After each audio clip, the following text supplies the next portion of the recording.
Well, welcome. I'm talking to a former congressional candidate for a District 5 in Maryland that covers Anne Arundel, some of Anne Arundel, some of PG. What other constituencies? So it's 5 counties. It's Mm-hmm. Prince George's, Anne Arundel, Calvert, Charles, and St. Mary's.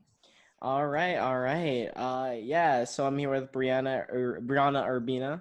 Urbina, Yes, you got it. You got it. sorry, yeah, Urbina. Um, and I just want to ask her some questions. So first of all, what about your life inspired you to become a congressional candidate, inspired you to run for Congress? A lot of different things. I've always been interested in politics and policy. I got my bachelor's degree in political science. I went to law school because I was interested in the development of policy, but I'd never seen anybody who looked like me or who felt like me, who had an Mm-hmm. experience that felt like mine in office. So it never occurred to me that that would be a way I would try to serve. So out of law school, I worked as a legal aid attorney doing housing work, and then I took a break from that to become a public school teacher, and then moved forward from that into civil rights policy. And in all of these careers, all of these different jobs I had, I was working in a framework and a system that was developed by people who've never done those jobs. Mm-hmm. And so when 2018 happened and this blue wave happened and all these amazing women of color and first time candidates got elected to Congress, I looked at my representation and thought, man, Steny Hoyer's been there a long time. Steny Hoyer is the majority leader of the Mm-hmm. Democratic Party and has been in leadership for a very long time. He's the longest serving member of Congress and one of the oldest. And so I started examining his record and did my research, and in consultation with my family, decided to put my hat in the ring and share the stories of my friends and neighbors Mm-hmm. that I didn't feel were being elevated by our current representation. What are like top three or so issues that are like super important to you that even though you're not an elected official right now, I assume you're still fighting for, and if you were Oh, to run again, sure. you definitely would fight for them again. So the things I talked about most frequently on the campaign trail, and just I feel impact all of us, like all of us living in this country, all of us as Americans, as Marylanders, were Medicare for all, housing, affordable housing, Mm-hmm. and education. So Mm-hmm. I was a housing attorney and I was a teacher, and I've also done education policy work at the legislative level. So with those things in mind, those are the areas of expertise that I could bring and speak about, and Mm-hmm. I have expertise on what best practices are across the country in both of those areas. But Medicare for All was really something that inspired me to run, and it was something that I was hearing from people all across the district, just worrying about their health care. I Mm-hmm. grew up without health insurance. I didn't have health insurance consistently until I was 30 years old, and I'm 35. So Mm-hmm. I've only had health insurance consistently for 5 years, and I pay almost $700 a month for it, Yeah. just for me. And Wow. so, you know, the Congress, during the time I was running, the majority of members of Congress signed on to the Medicare for All bill, and Steny Hoyer has not come down on one side or the other.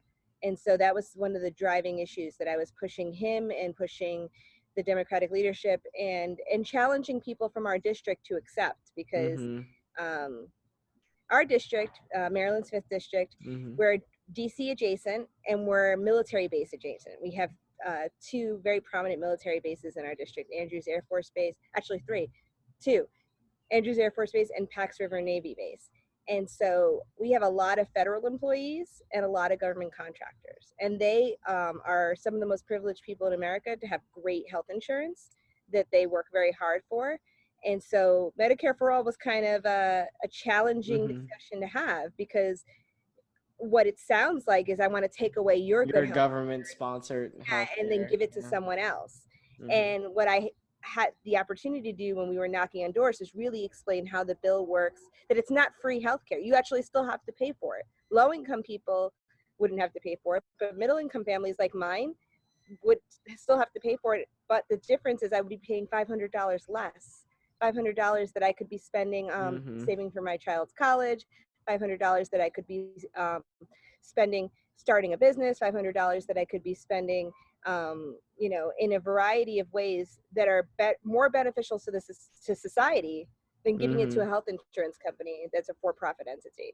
Yeah. And when I explained it like that, most people were eager and excited and wanted to hear from our congressman his feelings on it. And sadly, he still has not yet publicly decided which way he wants to go.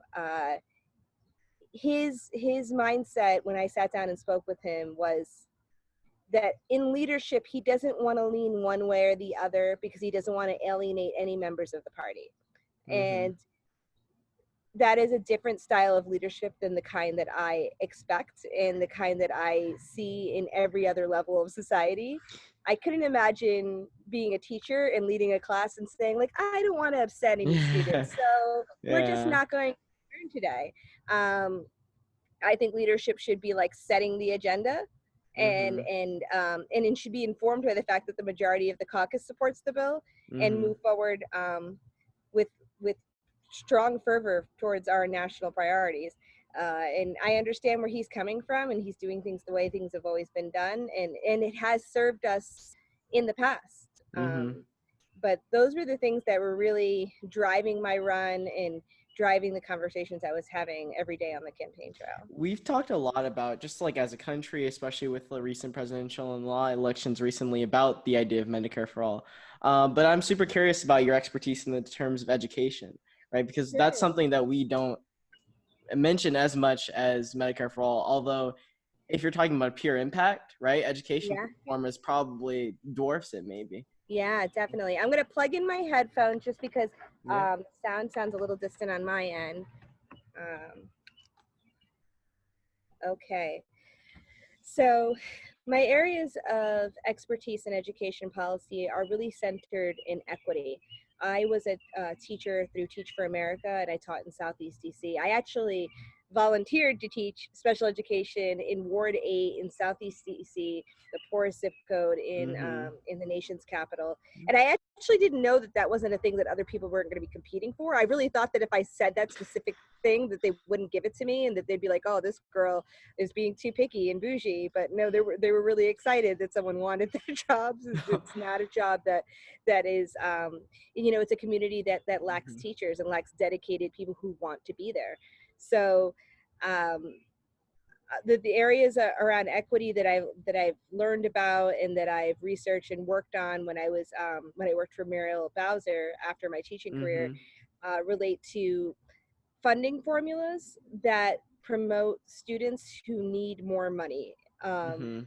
the way we fund education in this country is kind of bananas. It's really funded. The federal government only contributes about 8% of what an average school district's budget looks like. So the other 92% is split between county um, assessed property taxes and then state income taxes. And in states where there are no income taxes, the per pupil is very low.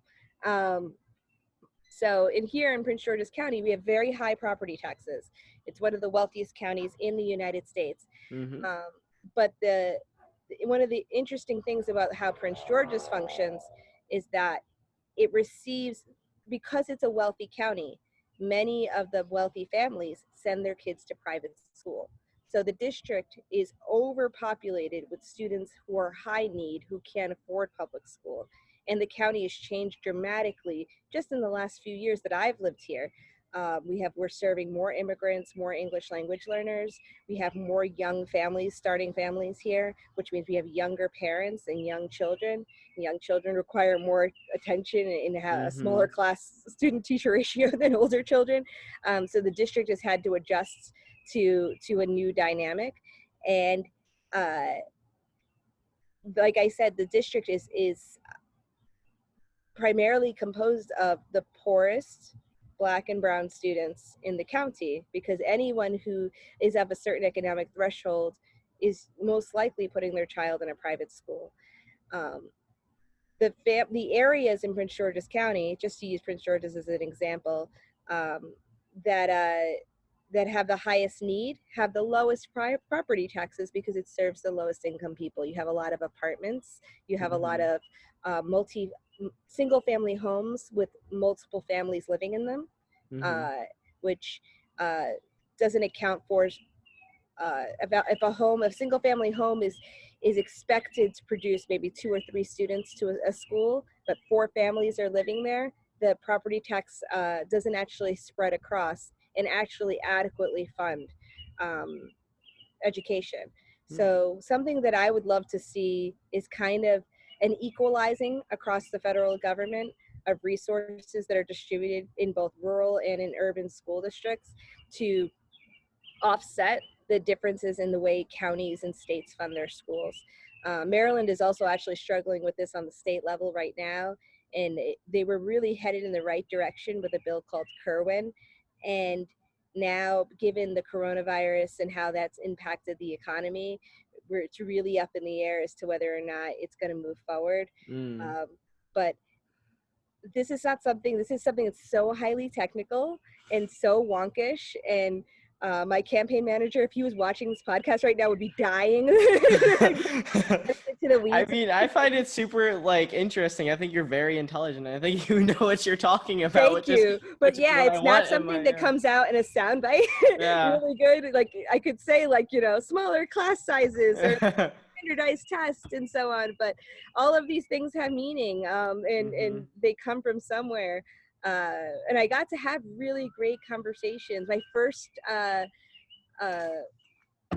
meeting that I had in someone's living room was about 18 people there, and we spent most of the time talking about education. It was a good split of people who had young children in school, people who were planning to have children in school, and people whose children were adults and had gone through the school system. So they weren't, you know, maybe their grandchildren will be going to school soon, but they don't have any vested interest in the education system right now as it pertains to their own families. And everyone had different solutions and everyone had different questions, and it was really wonderful because all of those conversations are never happening on MSNBC. They're not happening on Fox News. They're not happening on CNN. And the answers and the real solutions come from the people who are living in the experiences. Yeah. And, I really think that the people most affected by the policy, the people who are most in pain, should be the ones at the table making the policy. Ayanna Pressley said that. I did not say it as eloquently as she did, but it's true. The people who are most impacted are the ones who belong at the table. And that was a big part of my candidacy, was trying to bring those people in. Yeah. Speaking of your candidacy, like any lessons you learned, Oh. right? 'Cause this seems Oh, like my goodness. right. I wouldn't be able to understand how it feels like to run for office, and I'm sure a lot of people listening. So many lessons, and it's really been a whirlwind. Election day was this Tuesday, and I had suspended my campaign in January, but decided to keep my name on the ballot in honor of the people who gave a lot of time and money and resources and door knocking and wearing out their shoes. I really wanted to give them something to continue to vote for, full well knowing that I was not going to be elected to Congress. And it was such an interesting, weird feeling on Wednesday morning to look at the vote totals and to see that we received 2,000 votes without having campaigned a single day in 2020.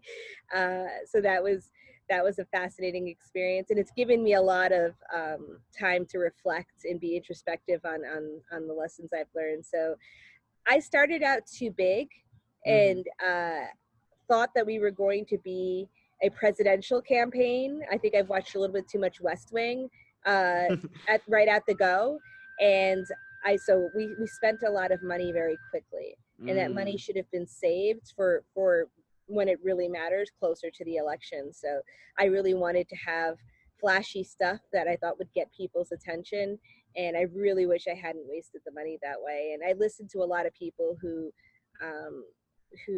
I thought knew more than me and didn't listen to my own gut on a lot of things. I also had a lot of people around me who were telling me what I wanted to hear. And we had a restructuring in the middle of our campaign in about August, September, where we let some staff go. Some staff decided to return back to college, and we ascended new leadership. And the new leadership challenged me all the time. They constantly put me in my place. If I ever got too big for my britches, it was very quick, like getting knocked over the head by my campaign manager. And I had a great team of A 20-year-old campaign manager, was a college sophomore, and Mhm. super whip smart, talented, energetic, but this was his first election that he's ever going to vote in. And then I had a 46-year-old deputy campaign manager who's worked on more than 20 campaigns, Mhm. and he knocked on doors all up and down the state for different candidates, and really just was very, very skilled and seasoned. He knew what people were going to say before they said it, Mhm. and was constantly reassuring me that every feeling I was having is the feeling that the other candidates are feeling too, that I'm not the only one that's scared and nervous. So it was a really great team. And I think that for anyone who's thinking about running for office, you don't want a lot of people around you that are just going to tell you what you want to hear. You Mhm. want people who are going to challenge you, and you want people who are going to have your back no matter what, but also push you to be better every day. And the two men that I spoke of, they're going to be lifelong friends of mine, because they really made me not just a better candidate, but a better mom, a better wife, a better Mhm. person. And so that's one major takeaway. But I guess the biggest takeaway from a practical standpoint is save your money. Don't spend money early. Don't hire staff right away. Interestingly enough, the staff that we paid to work on the campaign left. The staff that worked for free stayed Stayed. until the last day. One Mhm. of them imploring me, crying, when I told her that we had to suspend, because uh, I told her that we'd run out of money and that I was spending all of my time at the end raising money and not spending time listening to voters, not spending time going to events, not spending time reading the briefing memos that other people were Mhm. working so hard to produce for me. All I was doing was raising money at the end. And that's when I realized, like, my heart wasn't in the fundraising. And if I can't do the fundraising, I can't carry the message forward. And that's when we made the decision that it was time to move Mhm. away, to step aside.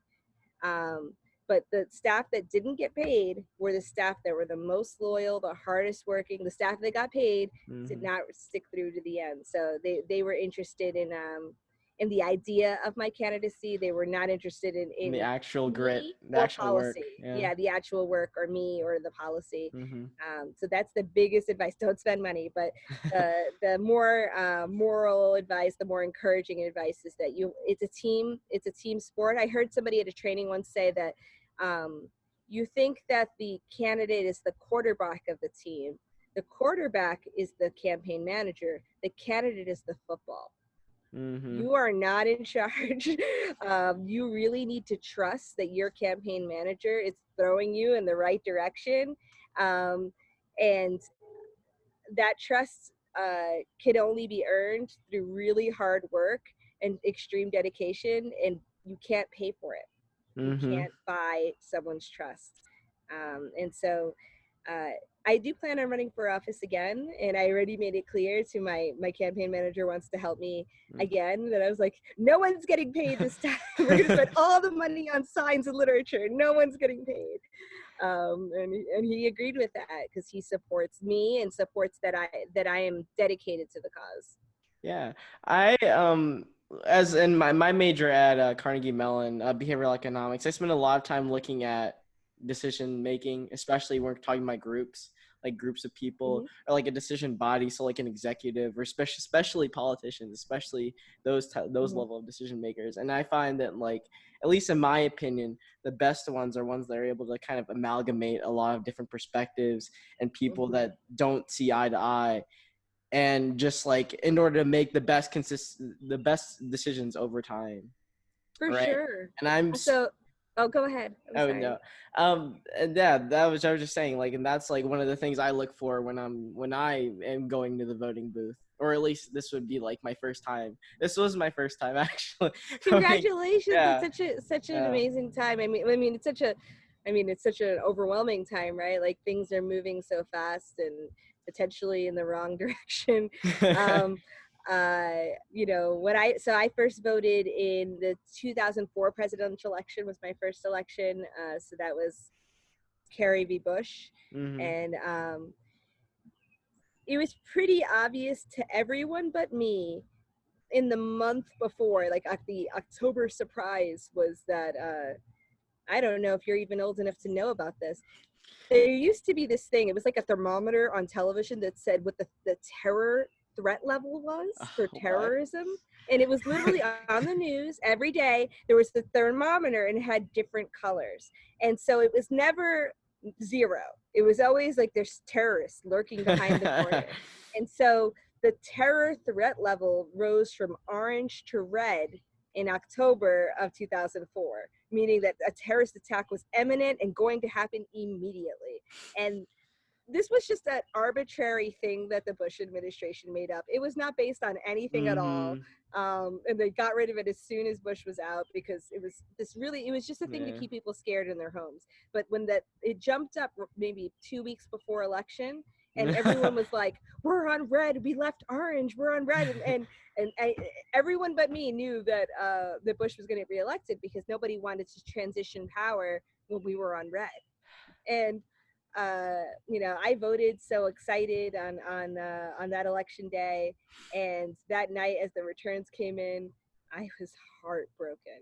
And another 4 years of George W. That Bush, and really I disappoints me. Why is such a like a good why are like such good political minds working? Why are they working for that?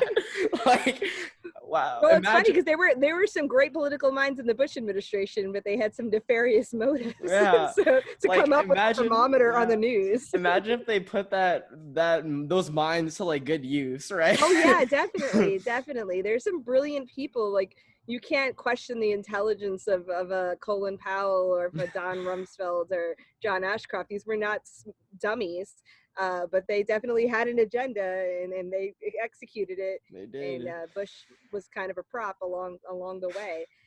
But that stupid thermometer, and they would only like bring it up like around holidays because people would look at the terror thermometer. I don't know what they called it. It wasn't a thermometer, but it looked like a thermometer. Mm-hmm. Um, Before they would fly, they'd be like, "Oh Terror no, we're meter on or orange." something. Maybe, yeah, like a Mm-hmm. terror meter. And so the people would look before they would fly, and they'd be like, "Oh, we're on orange today. I don't know if I want to take this flight." It never actually accurately predicted anything because it came up after 9/11 and post 9/11. There were a few terrorist attacks that were averted, but none that correlated with Mm-hmm. this. I remember when there was a big terrorist attack that was averted in 2009. There was some men that were planning on dropping some bombs in the New York City subway system, and they caught them all right just in time. Their imam had actually turned them in. And it was a really big deal at the time, and it was really very scary time to live in New York City. And I was living in the city, and the mosque where they worshipped was on my walk to the train to go home from my job. And so I passed that mosque every day, and I thought all the time about how I probably passed these men at some Mm-hmm. point and would never have known in Jackson Heights, Queens. And I remember after they caught them, the thermometer went up. And I was like, they're caught. So like, did they not catch them all or something? So for 2 weeks, I decided I wasn't going to take the subway in New York. I was only going to take buses because then if a bomb went off, I could get off a bus, but you can't like get off the train as easily if it's underground. And it lasted 2 weeks where I was just like, okay, this is ridiculous. My commute's now 4 hours. I can't ride buses from Queens to the Bronx every day. So I just have to get in the train and get Mm-hmm. through it. But millions of people take the New York City subway system. I'm pretty sure millions of people did not stay home because a little color change on the news told them. Yeah. Um, but I did because Where it did was you grow scary. up? Were you So in? I grew up in Orange County, New York, Mm-hmm. which is a northern suburb of New York City.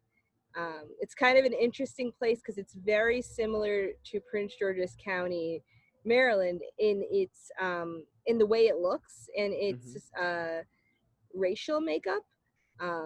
Where I grew up is now a predominantly Latinx community that is all Bronx transplants that moved to the suburbs. So like everyone on my parents' street is from the Bronx. It's and my parents included, like, and us too. We are from the Bronx, and they're people who are just getting into the middle class. And Prince George's County has wealthy areas and poor areas. So it's kind of similar because there are other parts of Orange County that are incredibly wealthy. The parts that are more to the south, closer to New York City, have very, very wealthy areas. Um, so the part where I lived would probably be closer to a Capitol Heights than a New Carrollton where I live now, or a Bowie. Um, in terms of like what it looked like and what it felt like, it felt urban, but it was 90 miles north of the city. So I lived there. We moved to Middletown, New York when I was 4, and then I went way upstate to college for 2 years in Cobleskill, New York, which is 30 miles northwest of Albany. There's nothing there. It is literally, it's in a tiny town. I think the county might have like 11,000 people. It's so small. The formative years. The town had about 1,000 people, and I went there because they offered me the opportunity to run cross country on the collegiate level. I went to track. I did track. I did track too. Oh, that's awesome. Short distance though. Yeah. Oh no, I can't run fast. I can only run fast if I've run 3 miles first. I could sprint with the best of them at the last 50 meters of a race, but not the first. So I went there for 2 years. I went back to Middletown for 2 years, and then I moved back to the Bronx as an adult, and I lived there for 3 years before going to law school in North Carolina, and then landed in Maryland about 7 years ago. This is my forever home. I love this place. But I've had an interesting journey. A lot of people used to say on the campaign trail, because I was born in the Bronx and raised in the suburbs and moved back to the Bronx, that I was AOC. That is where we do have a lot of interesting similarities. We were born in the same hospital. We're both Puerto Rican. We were both community organizers in the Bronx. We both didn't grow up in the Bronx, but came back to the Bronx as adults and had family in the Bronx that we visited frequently and felt an attachment to. But I think that's where our similarities end, because she's a little bit younger than me, and yeah, I guess that's where our similarities end. I didn't teach in the Bronx. She taught through a community organization. I taught in DC, but interesting background. Well, so yeah, you guys are going to be working in Congress together eventually. So one day, right? Yeah, one day. I don't know if I'll run for Congress again, to be honest. It was a lot of things would have to be very different. Unfortunately, money really does still dominate our politics. Especially for a congressional race. Yes, especially for a congressional race in a wealthy area where you are running against a long-term incumbent who has lots and lots of money. Steny Hoyer is the most well-resourced member of Congress, and it's largely, like incredibly largely, because of his relationships with corporate PACs. So he gets a lot of money from the big spenders in Congress, energy, healthcare. He doesn't have any tobacco money, but he's got enough money from enough of the bad guys in Congress that he's a lot of the people that would benefit from a young upstart Democrat not taking his seat. Exactly. So a lot of things would have to change in order for me to feel like I wouldn't be wasting people's time. Like I don't think our campaign was a waste of time.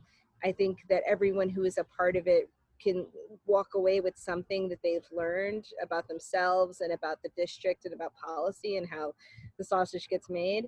But I really I think that, all of us are looking, especially in times like these right now, the riots and the protests going on across the country, we're all looking for like our role in this movement. And so I don't know if my role is to serve in that way, because there are others who are much better at raising money. There are others who are better at building those relationships, and maybe I'm being called to serve somewhere else, and maybe the obstacles that I ran into were put there for a reason. So I'm still, I don't want to say I'm sore about it, but it would take a lot for me to feel ready to run for Congress. That makes sense. That makes sense. But honestly, the thing that was most surprising at the end was I got to have lunch with Steny Hoyer. He called me on the phone. It was very weird because I answered the phone and it said hold for Steny Hoyer, and I was like, or hold for the congressman. I was like, excuse me, and then he was talking, and he was like, Briana, no. I was like, hello. I wasn't expecting. I'm like in my pajamas in my bed, being late for work, and he said, I really want to get to sit down with you. I know that you're going to be suspending your campaign soon, and I want to sit down with you, and I want to hear about your experiences on the campaign trail. And I said, oh, okay. And I thought it was kind of initially I was not expecting him to be genuine in that. Mm-hmm. And I was feeling ill at the time. I actually believe I had coronavirus. This was January. A lot of people have said that. I'm 1,000,000% sure I had coronavirus in January. And so I told him, I'm feeling sick and I wouldn't want to get you sick because I'm still coughing a lot. So let's maybe 2 weeks from now. And 2 weeks to the date, I started getting phone calls from his staff pinning me down for this lunch. And I didn't know my schedule from day to day at that particular time with my work. And they were like, well, we're going to give you these 3 days and you have to commit to one of them. And they really, really were like with this sense of urgency. And I was like, okay, like we'll do this day. And we went to lunch right here in the district and sat and talked. And he wanted to hear what people were saying in these town halls that we hosted in the living rooms and meetings that we had in our door knocking. He talked to me about his door knocking that he did 1,000,000 years ago, and he was the youngest state senator in Maryland history. And I asked him, like, why politics, why this, and he and I actually had a lot of things in common. And I was really, really humbled that he's just a person. He's not like, he's not a superhero, nor is he an evil villain. He's just a guy who's still very much in love with his late wife, who talked about his daughter's cooking and talked about, what he had hoped to achieve when he was younger and whether or not that had actually come true. And he really listened, and he listened to the critical feedback. Because I said, ultimately, I don't think we get corporate money out of our politics by using corporate money to fund our politics. So you can say you're against Citizens United, but you can't say that with their money. You can't use their microphone to say it. And you can say that you support, universal health care, but there's a bill right now that you could co-sponsor and you're not. And so, you can say that you want to keep the door open for all Democrats to find their way to on the issues, and that you don't want to unduly influence. But you take a trip to Israel with AIPAC and like all the new members of Congress every year. So like there are issues that you do want to influence on and you do very well, and there are issues that you don't want to influence on, and it's tied to the money that you get. So he listened, and his counter to that on healthcare specifically was that they were fighting like hell to save Obamacare. And while Obamacare isn't perfect, that is how I'm getting insured right now. Yeah. and that is how I was insured for the first time at 30. I bought a policy on the exchange. And so he said, they voted to repeal it, 118 times or something when the Republicans held the House. And so they, when the Democrats got the House, the first thing they could do, their first agenda item could not be, let's do universal health care right now. We just saved it, 10 minutes ago. So, there's a certain type of pragmatism that I can respect and understand. Mm-hmm. And I'm still going to be the squeaky wheel going forward to make sure that we're not settling for what the health insurance companies are comfortable with. Mm-hmm.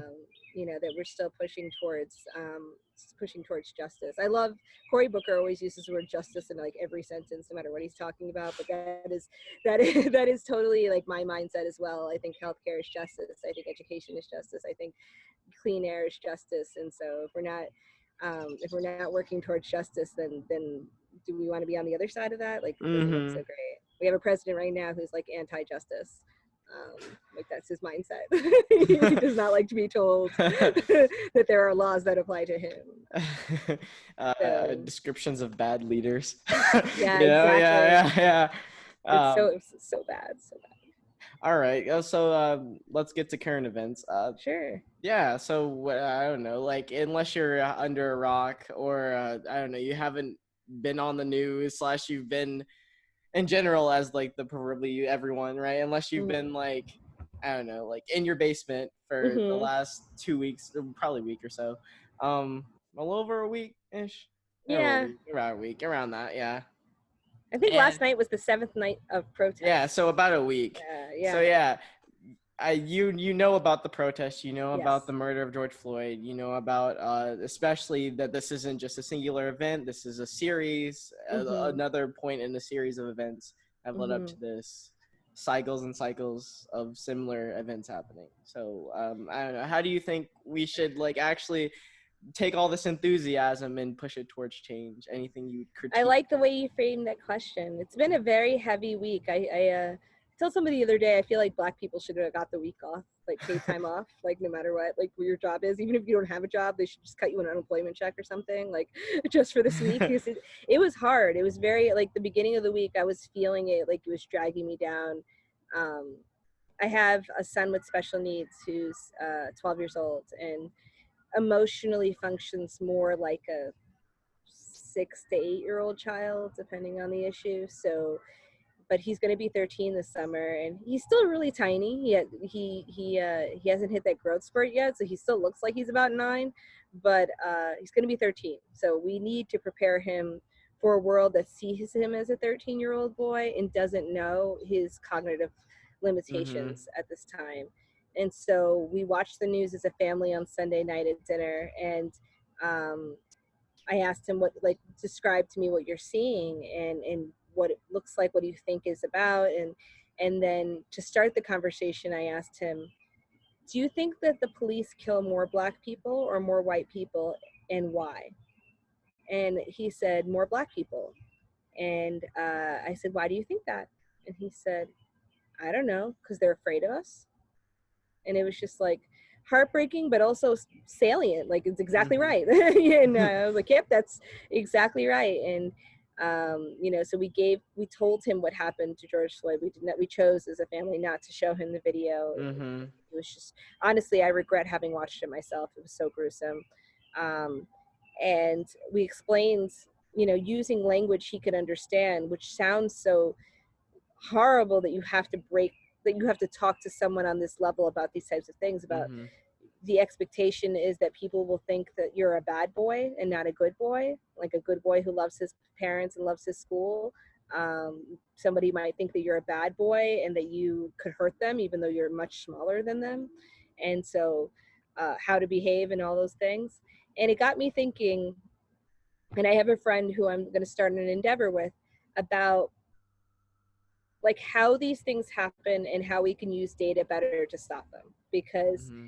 I've had conversations with police officers over the course of the campaign and just throughout my life, and many of them have told me that executing a traffic stop is the scariest thing they'll ever do, because they don't know when they approach that vehicle what's going to happen, and whether it's a speeding stop or a DUI checkpoint or whatever, that adrenaline that's rushing through them is unlike anything that I've ever experienced, right? Mm-hmm. And so I challenged a friend of mine and I said, but you have a gun, right? Like, like I understand that you think that the other person might have a gun, but you know that you have a gun. So, Mm-hmm. like you still feel that overwhelming sense of fear.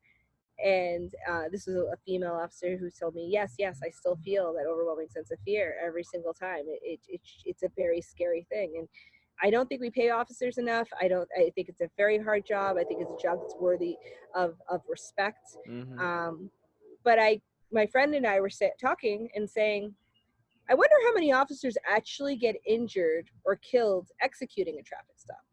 I Mm-hmm. bet the number's pretty low. Mm-hmm. So uh, we both agreed that we thought that, looking at the ways that officers typically die in the line of duty, it's not usually executing a traffic stop. It's usually something like a mass shooter or a terrorist attack, Mm-hmm. something where there's a lot more chaos and a lot less opportunities for control. A traffic stop is a Mm-hmm. very controlled thing. They do it on purpose to be a controlled thing for their own safety. So if officers had the data at their fingertips of like, oh, I have a less than 1% or a 0.2% chance of being killed at a traffic stop, could that lessen that fear? Eh, I And mean, I so I wanted to see the yeah. data overall for Mhm. both, not just the officer side, but for the community side, about um, how often do traffic stops actually lead to meaningful arrests? How Mhm. often do traffic stops actually lead to citations? How often do traffic stops result in nothing? And what is the ratio of that to citizen complaints? Um, these things are all FOIA-able, and so we're starting literally tonight. We're going to be writing our outline of the questions that we're going to FOIA of the local police department here in my town, in New Carrollton, Mhm. Maryland, which is a small, tiny police force. So we shouldn't be thousands of pages. It should be pretty easy to break down maybe the last 3 years data and really be able to see where the trends are, and Mhm. see if we can have a community conversation and a dialogue with officers and with Mhm. men of color in particular, but also Mhm. people of color in general, and talk this through. Because honestly, I don't think more sensitivity training is going to cut it.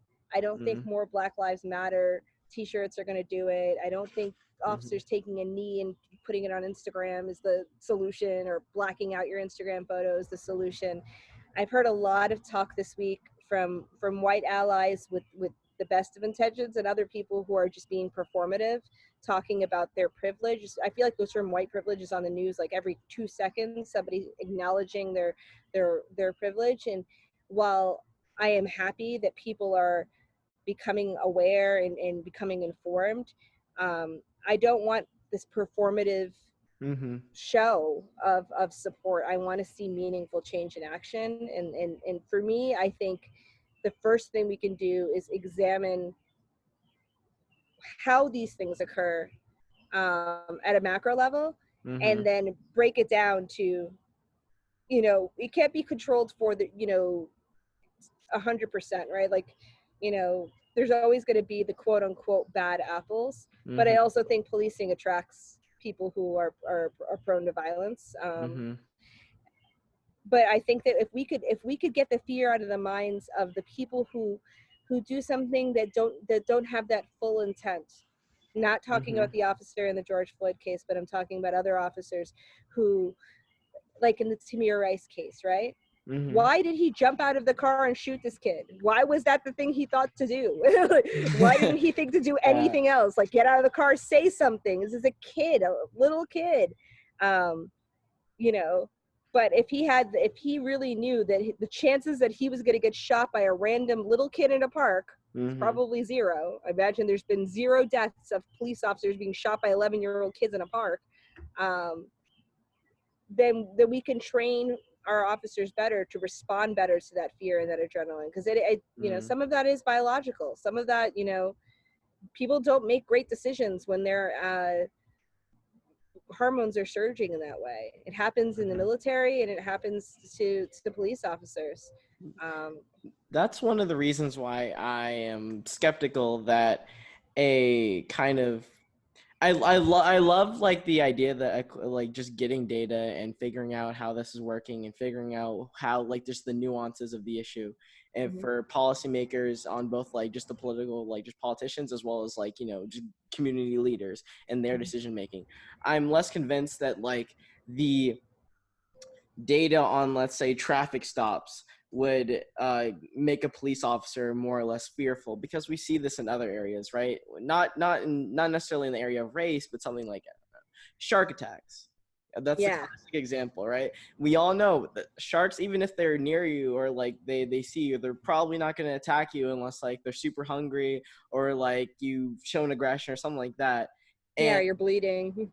yeah, and even then, sharks are just a rare phenomenon to come across. Yeah. Like it's super, like it's something you shouldn't be afraid of, right? You're more Hmm. like I saw some stat where like you're more likely to be killed by a refrigerator than a shark, that's right? that's I'm sure that's absolutely true. And that's the I don't know. That's the human element. I think that one, getting that part of like the just into like the national conversation, the human element of what it takes to really be a police officer, the fact that you're going to be Mm, constantly under that adrenaline, that pressure, and that all the kind of unconscious biasy that kind of that mhm, split second kind of biasy, that's when it kicks in, and that's when it's the Yeah. most dangerous, right?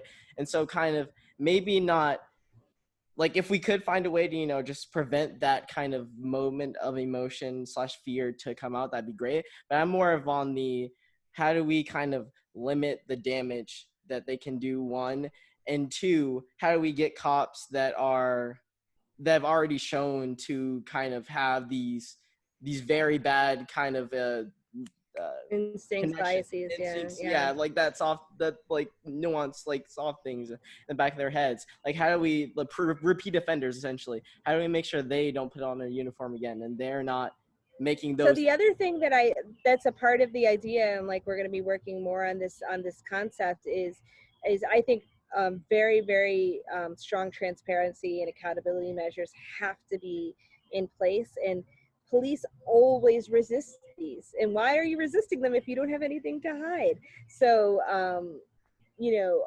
I'm sure it's a very small percentage of people who actually come forward with civilian complaints after police contact.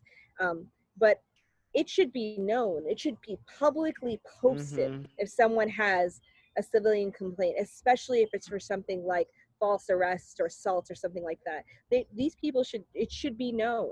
Um, Mm-hmm. I think that there's a lot of things that we can do in terms of transparency, citizen review boards, um, and the like, to really hold officers accountable.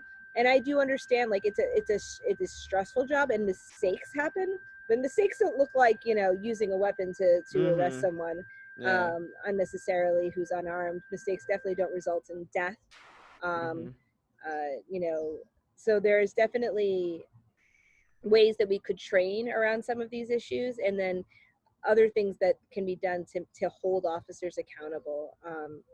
And so that's something that we want to look at. We want to FOIA all the complaints for just our precinct here, and just look and see what kind of complaints they are and how they originate. And also, I'm kind of curious about limiting police contact in general, right? So if Mm-hmm.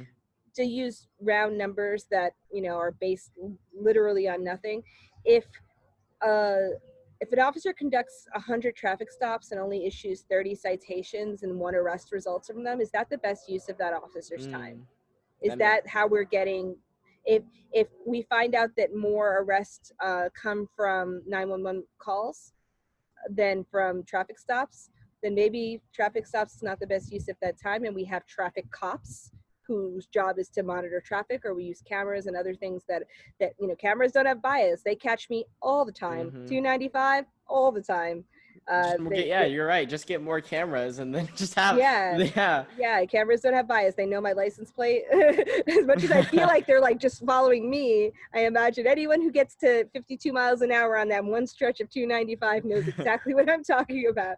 The speed limit is 50. You really have to be going 50. So that's one way to do it. But yeah, like if there are ways that we can limit police contact in areas that result in more citizen complaints and less crime prevention. um, One of the most amazing conversations I had when I was on the campaign was with Troy Berry, who's the sheriff for Charles County. And he said, when I go to the county and I ask for more guns and more bullets and more men, I never get turned down. But he's been turned down 3 years in a row to start a Boys and Girls Club. He thinks that his job should be 50% prevention, 50% enforcement. And I Mm-hmm. think that that's a great mindset to have. That's, I yeah. think we could even have a swing where we are doing even more prevention and less Mm-hmm. enforcement. But he said that his job is actually maybe a third enforcement, 10% prevention, and then like 40% social work. Mm. Because he is arresting addicts, because there's no treatment center in Charles County. There's not a single treatment center in Charles County for addiction. Um, they do not have a mental health inpatient facility, and they don't have a detox. So he's arresting addicts because jail is a place where you can medically detox safely, Mm-hmm. but there's no other place to go. He's arresting. He told me the story about a guy who served 3 months in their jail before being able to be released because he was unfit to stand trial to a nursing home. The man had Alzheimer's, and his wife was living in a nursing home. The wife died. He kept going to the nursing home to visit her, and each time he had to be told that she Ah, died. And that's so yeah. one day he became very irate and came back with a rifle. And he was talked down very easily, but that is a crime to come in Yeah. with a rifle to a nursing home and scare everyone. And so this was not a man he wanted to charge. There was an absence of intent. The man had Alzheimer's. He had no idea what was going on. He thought that the nursing home had taken his wife from him. This man sat in the jail for 3 months before they were able to get him into the proper facility, and ultimately he was found unfit to stand trial and is spending the rest of his life, which I can't imagine was many years left to go, in a nursing home where he belongs. That's where he should have been to start. Mm-hmm. That is also crime prevention. But one thing that I really love, and I think it's how I'm going to sell this to the New Carrollton Police Force when I ask for all this data from them, is here in my town, we have really, really robust community policing. In the start of middle school, all the new sixth graders get a knock on the door from the quote unquote school resource officer, but he's coming to like bring coloring books and school supplies. And he was also the school resource officer in the elementary school. So my son was thrilled. And he was like, "You're coming to middle school, Officer Hughes?" And he said, "Yes." And that's actually where he's like primarily housed is the middle school. They, and my community is overwhelmingly immigrant, overwhelmingly Black and brown. I would say it's probably more than 50% immigrants. And of that immigrant population, likely many, many undocumented families. National Night Out is always sold out. It's standing room only. Lines, down a football field for kids to get their faces painted, and cotton candy and bouncy houses. Undocumented families, Black and brown families, are so excited to engage with the police because they're constantly having events in support of kids. And so I love that every officer in this community knows my son, knows his name, know where we live, and know that he's a good boy. They're a lot less likely to shoot him otherwise, if Mm-hmm. they know that he's the kind of kid, that comes from a quote unquote good family. But I feel like all our kids here in this community um, are in good families, and the officers know us. So I've met every single officer on the police force here in the city of New Carrollton because I go to these community events, and I go because it's free bouncy houses and hot dogs and all these things that kids love. But it's really, really well attended. It's amazing to me. They actually had to start scheduling in their annual budget. They actually had to take out some community events because there were too many people coming. So they had to have less days because they There's couldn't too account much for all the fun. people. Yeah, too much fun going on in New Carrollton. We know how to party here. But I think it's just incredibly important. On Halloween here, they close all the streets and the officers hand out candy. And it keeps the community safe, and I think it really makes a difference. I feel no fear about calling the Mm-hmm. police to my home. I did not feel that way in the Bronx. I Mm. absolutely 1,000,000%. I lived 3 blocks from the precinct, and I did not feel that way in the Bronx. And I luckily I never had to call the police when I lived in the Bronx for anything personal. But here, unfortunately, I've had to call the police a few different times. Cars were stolen out of our driveway. That was very weird. And then my brother is a person with special needs, and he had gotten lost. Uh, But they knew exactly what he looked like because they'd already been here and they'd already met him at many of the community events. So, we were going to get a silver alert out there, but luckily he got home. He had mm-hmm. just fallen asleep on the train. Ah.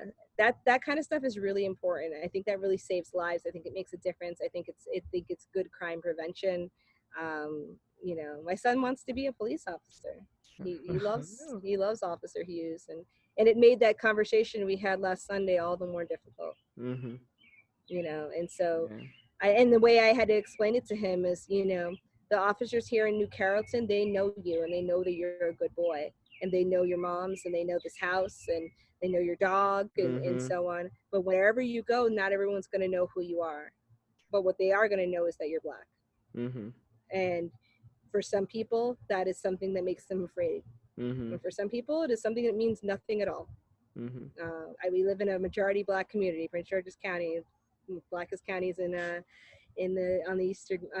East Coast, and so everybody's Black, but the implicit bias carries over into our Mm-hmm. communities as well. It is. Internalized depression is very real. Mm-hmm. And Yeah. All right. So it's 5:51. So oh before wow. we, yeah, I know. So before we end this, do you have any words you'd like to share for